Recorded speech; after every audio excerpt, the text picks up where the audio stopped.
انہوں نے ابن عباس رضی اللہ عنہما سے کلام الہی لا تحرک رخ کی تفسیر کے سلسلہ میں سنا کہ رسول اللہ صلی اللہ علیہ وسلم نزول قرآن کے وقت بہت سختی محسوس فرمایا کرتے تھے، اور اس کی علامتوں میں سے ایک یہ تھی کہ یاد کرنے کے لیے آپ صلی اللہ علیہ وسلم اپنے ہونٹوں کو ہلاتے تھے۔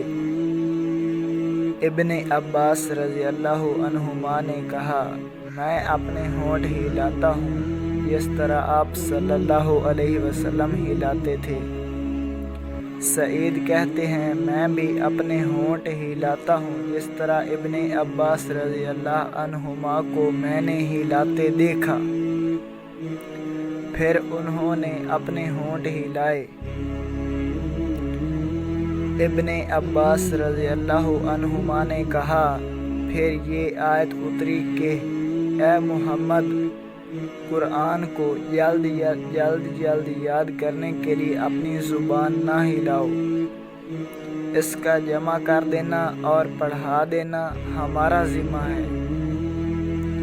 حضرت ابن عباس رضی اللہ عنہما کہتے ہیں، یعنی قرآن آپ صلی اللہ علیہ وسلم کے دل میں جما دینا اور پڑھا دینا ہمارے ذمہ ہے۔ پھر جب ہم پڑھ چکیں تو اس پڑھے ہوئے کی اتباع کرو۔ ابن عباس رضی اللہ عنہما فرماتے ہیں، اس کا مطلب یہ ہے کہ آپ اس کو خاموشی کے ساتھ سنتے رہو، اس کے بعد مطلب سمجھا دینا ہمارے ذمہ ہے۔ پھر یقیناً یہ ہماری ذمہ داری ہے کہ آپ اس کو پڑھو، یعنی اس کو محفوظ کر سکو۔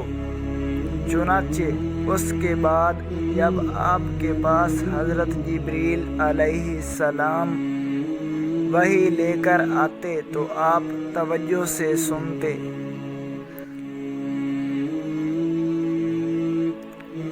جب وہ چلے جاتے تو رسول اللہ صلی اللہ علیہ وسلم اس وحی کو اسی طرح پڑھتے جس طرح حضرت جبریل علیہ السلام نے اسے پڑھا تھا۔